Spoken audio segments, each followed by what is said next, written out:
કાર્તકવદ દસમે ભગવાને ચારિત્ર જીવન સ્વીકાર્યા પછી બહુવારી નદીના બ્રિજ ઉપરથી ભગવાને વિહાર કર્યો અને કુમારગામ તરફ પ્રભુ આગળ વધ્યા. સંધ્યાના સમયે ભગવાન જ્યારે કુમારગામ પહોંચ્યા, ઝાડ નીચે ભગવાન ઉભા રહી ગયા. છઠ છે ને, આજે બીજો ઉપવાસ.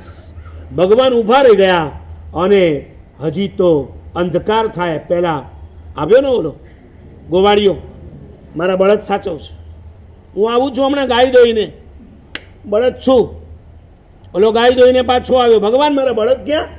ભગવાનને તો મૌન છે. ચારિત્ર જીવન પછી તમામ પરમાત્મા શું રાખે? મૌન.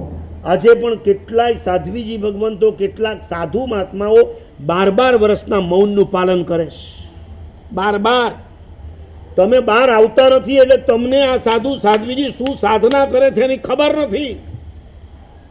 આ નવસારીમાંથી દર વર્ષે 2000 સાધુ સાધ્વીઓ વિહાર કરીને જતા હશે કે નહીં જતા હોય?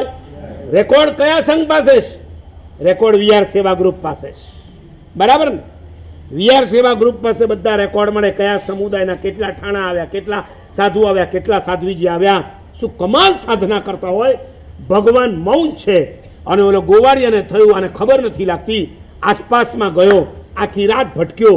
સવારે જ્યારે પાછો આવતો તો ઘરે જવા, ત્યારે ઓલા 2 બળદિયા ભગવાન પાસે આરામથી બેઠા છે અને આનો પિત્તો ગયો.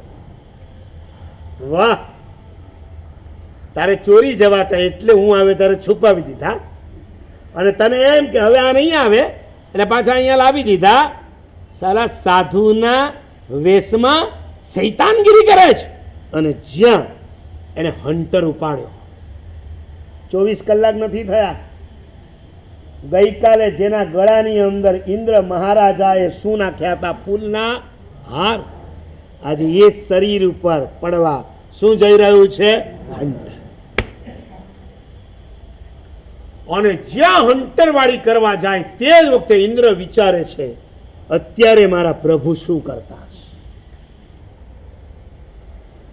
24 પરમાત્મામાં સૌથી વધારે ભક્તિ કોઈ ઇન્દ્રને કોઈ પરમાત્મા ઉપર હોય તો કોને હતી?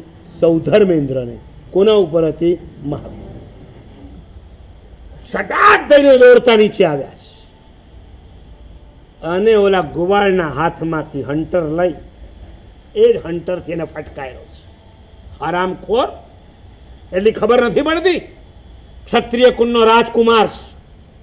કોણ છે આ? હજી ગઈકાલે ચારિત્ર જીવન, એના દેહમાંથી કેટલી સુગંધ પ્રસરી રહી છે, તને કંઈ સમજાણું નહીં, અને એને મારવા માટે હન્ટર ઉપાડે છે.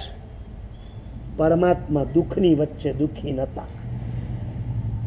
મહાપુરુષોને મહાસતીઓ દુઃખની વચ્ચે દુઃખી નતા.